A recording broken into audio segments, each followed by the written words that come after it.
გქონიათ ესეთი სიტუაცია, რომ შეხვდით ადამიანს წარსულში, ადამიანს, რომელთანაც გქონდეთ რაღაც ურთიერთობა და რაღაც დროის მანძილზე, პერიოდის განმავლობაში, თქვათ, გაწყვეტილი იყო კონტაქტი და უცებ შემთხვევით, თუმცა შემთხვევითობა არ არსებობს, ისევ გადაიკვეთა თქვენი გზები. ნახოთ აბა. რა იფიქრა ამ ადამიანმა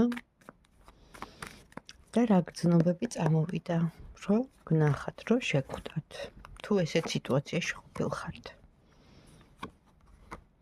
იმ მომენტში, როცა გნახათ ამ ადამიანმა ჩაიფიქრეთ სახელი. პატივისცემა პირველ რიგში ვნება, რა თქმა უნდა,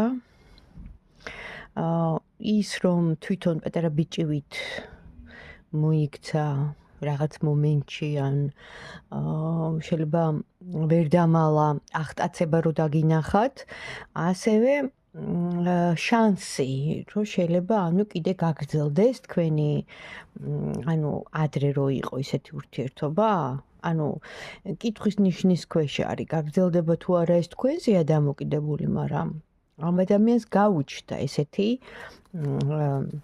აზრი. და ვთქვათ,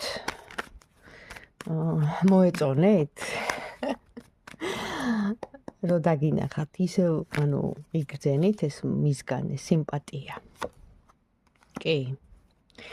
მოეწონეთ და რა თქმა უნდა, ყოველთვის მოწონდით, იმიტომ რომ თქვენ იყავით მისთვის საკმაოდ მგრძნობიარე ლამაზი ისეთი ქალი, რომელიც სასურველია. მისთვის ყოველ შემთხვევაში სასურველი დღემდე ხართ. ესეთი ინფორმაცია მოვიდა. თუ მოგეწონათ, დამილაიქეთ.